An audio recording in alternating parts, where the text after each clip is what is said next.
अस्सलाम वालेकुम एवरीवन। मैं हूं आपके साथ Kamran Ahmad. Welcome to my another video of React JS tutorial series. तो आज की इस वीडियो में हम कुछ मज़ीद स्टाइलिंग अप्रोचेस की बात करेंगे जो कि मोस्टली रिएक्ट वेब ऐप्स में अपने स्टाइल्स को मेंटेनेबल और स्कोप्ड रखने के लिए यूज़ की जाती हैं। सबसे पहले अगर मैं यहाँ पर इनलाइन सीएसएस की बात करूँ, तो अगर मैं अपने H1 टैग के अंदर अपने सिंपल स्टाइल को अप्लाई करूँ और यहाँ पर मैं सिंगल कोट्स के अंदर कलर प्रॉपर्टी को यूटिलाइज़ करूँ और देन यहाँ पर मैं रेड को चूज़ करता हूँ। और अगर मैं अब अपने ब्राउज़र पर आऊँ, इसको रिफ़्रेश करूँ, देन आप देख सकते हैं कि मुझे यहाँ पर एक एरर मिलेगा और वो ये है कि मेरे पास स्टाइल प्रॉप जो है वो एक ऑब्जेक्ट एक्सपेक्ट करता है, जबकि मैं उसे एक सिंगल स्ट्रिंग पास कर रहा हूँ व्हिच इज़ नॉट करेक्ट। इस केस में हम यहाँ पर एक स्पेशल सिंटैक्स का यूज़ करेंगे। मैंने आपको पहले भी बताया था कि जब भी हमें कोई डायनामिक वैल्यू पास करनी होती है, देन हम यहाँ पर कर्ली ब्रेसेस का यूज़ करते हैं। देन उसके अंदर मैं एक ऑब्जेक्ट को पास करूँगा। इसके अंदर मैं अपनी कलर प्रॉपर्टी को यूटिलाइज़ करूँगा। आगे मैं कॉलर लगाऊँगा और इसके अंदर मैं रेड को पास कर दूँगा। ओके, अब अगर मैं सेव करूँ, अपने ब्राउज़र पर आऊँ, इसको रिफ्रेश करूँ, देन आप देख सकते हैं कि मेरी यहाँ पर वो प्रॉपर्टी मुझे अप्लाई की हुई मिल गई है। अगर मैं यहाँ पर एक और प्रॉपर्टी को अप्लाई करूँ, मैं यहाँ पर टेक्स्ट अलाइन को यूज़ करूँगा एंड देन इसको मैं सेंटर कर दूँगा और हम यहाँ पर कैमल केस को यूज़ करेंगे। अब मैं अपने ब्राउज़र पर आऊँ, देन आप देख सकते हैं कि ये प्रॉपर्टी भी यहाँ पर अप्लाई हो चुकी है। अब अगर हम कंडीशनली रेंडर की बात करेंगे, किस तरह हम अपने स्टाइल्स को कंडीशनली रेंडर करवा सकते हैं, तो उसके लिए मैं यहाँ पर एक बूलियन वैल्यू पहले क्रिएट करूँगा, इज़ ट्रू इक्वल टू, इसको मैं ट्रू कर दूँगा अभी के लिए। देन इसको मैं यहाँ से पहले रिमूव करूँगा। मैं यहाँ पर कलर प्रॉपर्टी को यूटिलाइज़ करूँगा और मैं चेक करूँगा अगर मेरी वैल्यू ट्रू है, देन उस केस में मैं यहाँ पर लेट्स सपोज ब्लू वॉलेट को यूज़ कर लेता हूँ। अगर ऐसा नहीं तो फिर रेड को यूज़ करेंगे। ओके, तो अभी के लिए मेरी वैल्यू ट्रू है, तो मुझे यहाँ पर ब्लू वॉलेट कलर शो होना चाहिए अपने टेक्स्ट का, जो कि ये हो रहा है। और अगर मैं अपनी इस वैल्यू को फॉल्स कर दूँ, तो इस केस में मुझे यहाँ पर रेड कलर शो होना चाहिए, जो कि यहाँ पर हो रहा है। ओके गाइज, अभी हमने देखा कि किस तरह हम अपने स्टाइल्स को इनलाइन भी पास करते हैं और किस तरह हम कंडीशनली भी अपने स्टाइल्स को रेंडर करते हैं। अब हम एक थर्ड पार्टी पैकेज का एक लाइब्रेरी का यूज़ करेंगे विच इज़ स्टाइल कंपोनेंट्स। जैसे कि हमने प्रीवियस देखा था कि हम CSS मॉड्यूल्स क्रिएट करते हैं और उसके अंदर सेपरेट फाइल्स के अंदर अपनी स्टाइल्स को डिफाइन करते हैं विच इज़ ओके। हमने यहाँ पर इनलाइन स्टाइल्स को भी देखा कि हम अपने इंडिविजुअल एलिमेंट को टारगेट करते हैं और उसके अंदर अपने स्टाइल्स को अप्लाई करते हैं। बट स्टाइल कंपोनेंट्स का बेसिकली ये काम है कि वो हमारे लिए एक स्टाइल कंपोनेंट क्रिएट कर देगा एक स्पेसिफिक एलिमेंट के लिए। अगर मैं आपको दिखाऊं, यहाँ पर हम सर्च करेंगे स्टाइल कंपोनेंट्स इन रिएक्ट, हमारे पास ये फर्स्ट लिंक ही यहाँ पर ओपन होगा। सबसे पहले हम यहाँ पर इसको कॉपी कर लेंगे, npm इंस्टॉल स्टाइल कंपोनेंट्स को। मैं अपने VS कोड पर आऊँगा एंड देन यहाँ पर इसको पेस्ट कर दूंगा और एंटर करूंगा। सबसे पहले हम इसको यहाँ पर इंस्टॉल करेंगे, फिर हम इसकी यूटिलाइजेशन भी देखेंगे कि किस तरह ये इंटरनली वर्क करता है। सो ओके गाइज, ये यहाँ पर इंस्टॉल हो चुका है। अब मैं इसको बंद करूंगा।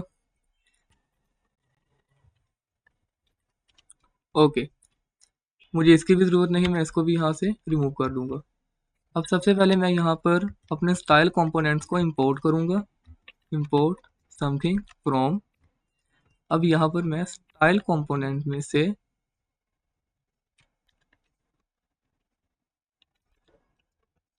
स्टाइल को यहाँ पर रिस्ट्रक्चर कर लूँगा और मैं यहाँ पर अपने इस सेक्शन के लिए वो स्टाइल्स अप्लाई करना चाहता हूँ, जो कि मेरी इस क्लास में कोर कॉन्सेप्ट्स की क्लास में ऑलरेडी डिफाइन है। सबसे पहले मैं यहाँ पर एक वेरिएबल क्रिएट करूँगा सेक्शन के नेम से। आप कोई भी नाम रख सकते हैं, इक्वल टू स्टाइल, जो कि अभी हमने डिस्ट्रक्चर किया था अपने स्टाइल कंपोनेंट्स लाइब्रेरी में से। मैं यहाँ पर डॉट लगाऊंगा और स्पेसिफिक HTML एलिमेंट्स को मैं यहाँ पर टारगेट कर सकूंगा। मेरे इस केस में मैं यहाँ पर सेक्शन को टारगेट करना चाहता हूँ, मैं यहाँ पर सेक्शन को चूज कर लूँगा एंड देन इसके आगे मैं टेम्पलेट लिटरल्स का यूज़ करूँगा। ओके, अब मैं यहाँ पर इसको टैब एंड देन मैं यहाँ पर fundamental concept dot module dot CSS में आऊँगा। यहाँ से इन सारी की सारी स्टाइल्स को मैं कॉपी करूँगा जो कि कोर कॉन्सेप्ट्स में मेरी मौजूद हैं। मैं ऐप डॉट JSX में आऊँगा और वो स्टाइलिंग मैं सिंपल यहाँ पर आकर पेस्ट कर लूँगा और यहाँ पर मैं इसको सेव कर लूँगा। अब इस सेक्शन में से सबसे पहले अगर मैं आपको ये स्टाइलिंग रिमूव करके दिखाऊँ, मैं अगर अपने ब्राउज़र पर आऊँ, देन आप देख सकते हैं कि ये स्टाइलिंग यहाँ से रिमूव हो चुकी है जो कि सेक्शन पर अप्लाई थी। अब यहाँ पर जैसे कि आप देख सकते हैं कि एक कंपोनेंट क्रिएट हो चुका है हमारा सेक्शन के नेम से, एक स्टाइलिंग कंपोनेंट है। देन इसको मैं यहाँ से कॉपी करूँगा और डायरेक्ट यहाँ पर आके इसको पेस्ट करूँगा। ओके, अब हम यहाँ पर एक स्टाइलिंग कंपोनेंट यूज़ कर रहे हैं, अपने सिंगल HTML एलिमेंट सेक्शन को यूज़ नहीं कर रहे। अब अगर मैं सेव करूँ, अपने ब्राउज़र पर आऊँ, देन आप देख सकते हैं वही सारी स्टाइलिंग मुझे यहाँ पर अप्लाई की हुई मिल रही है।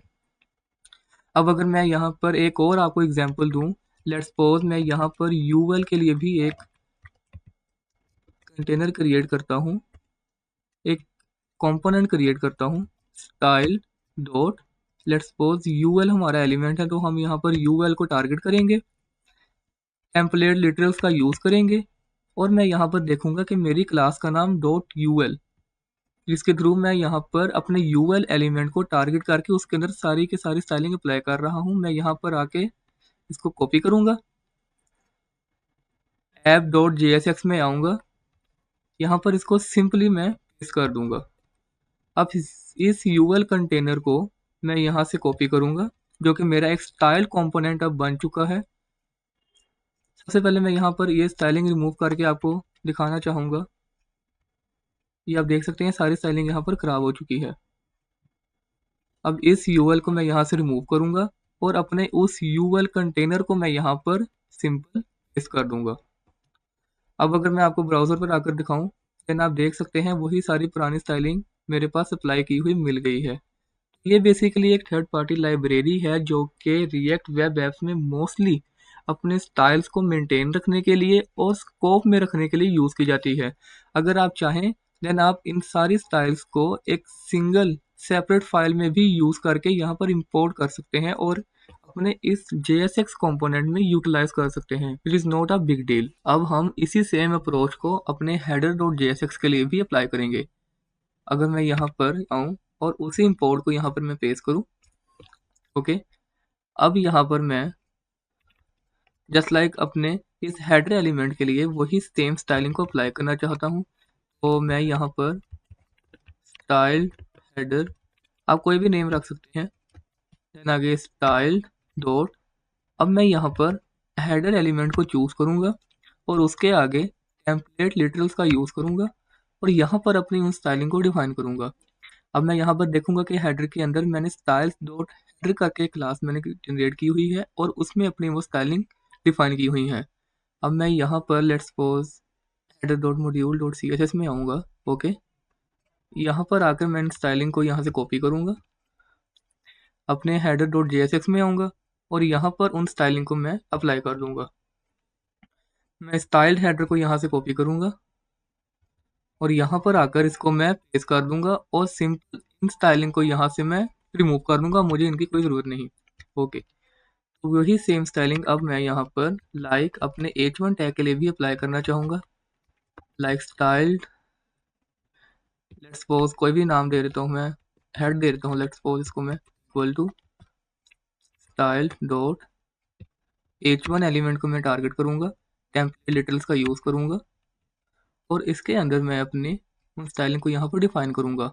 अब H1 के अंदर मैंने हेडर डॉट टाइटल करके अपनी स्टाइलिंग को डिफाइन किया हुआ है। मैं मॉड्यूल डॉट CSS में आऊँगा, इन सारी स्टाइल्स को यहाँ से कॉपी करूँगा और यहाँ पर आकर इसको सिंपल पेस्ट कर दूँगा। अब इस स्टाइल्ड हेड को यहाँ से मैं कॉपी करूँगा, अपने इस कंपोनेंट को यहाँ पर आके मैं इसको सिंपल पेस्ट कर दूँगा और अपने H1 एलिमेंट को यहाँ से रिमूव कर दूँगा और अपने इस क्लास नेम को भी मैं यहाँ से रिमूव कर दूँगा। Okay, simple. अब लास्ट हमारे पास रह गया पैराग्राफ के लिए, तो मैं ही यहाँ पे उसके लिए भी क्रिएट कर लूँगा style para equal to styled dot E को मैं यहाँ से चूज करूंगा क्योंकि मैं अपने पैराग्राफ के लिए अपनी स्टाइलिंग को डिफाइन करूंगा।